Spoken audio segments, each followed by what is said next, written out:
Someone sent me a link to a channel by this guy, Father Barron, who made a video about why there are very few scientists who believe in God. And the gist of his argument is that scientists don't understand what serious theists mean by God.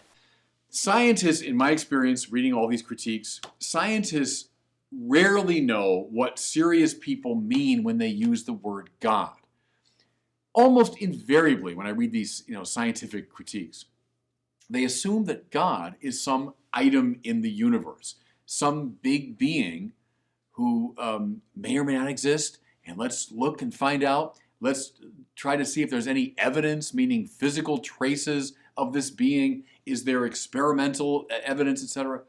See, but this is precisely what religious people do not mean by God, serious religious people. So the mistake that they are making is assuming that serious theists have a concept of God that actually has some practical meaning with observable consequences for the world. Whoops, sorry about that. I apologize for assuming that your assertion that God exists had any practical content rather than being vacuously inconsequential. My bad. If that's what you mean by God, some item in the universe, some gap in an ordinary causal nexus, well then I am an atheist, and so was Thomas Aquinas.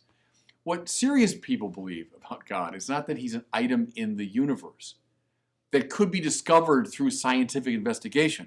Rather, God is that non-contingent ground of contingent existence, the condition for the possibility of the existence of the universe as such. Is it necessarily the case that the universe and its contents need some external grounding? Since matter and energy can neither be created nor destroyed, I think it is entirely sensible to infer that the existence of matter and energy is physically non-contingent. But perhaps what you mean is something whose existence is not just physically non-contingent, but also logically non-contingent. If that's what you mean by God, I think your concept of God is incoherent. I don't think there is anything which exists by logical necessity, because as David Hume says, whatever we conceive as existent, we can also conceive as non-existent. So there is no entity of which we can conceive whose non-existence entails a contradiction. There are no entities which exist by logical necessity. So the reason I don't believe in God is not simply because I see no evidence. It's not just because it's scientifically undemonstrated. I don't believe in God because the very idea seems to make no sense to me.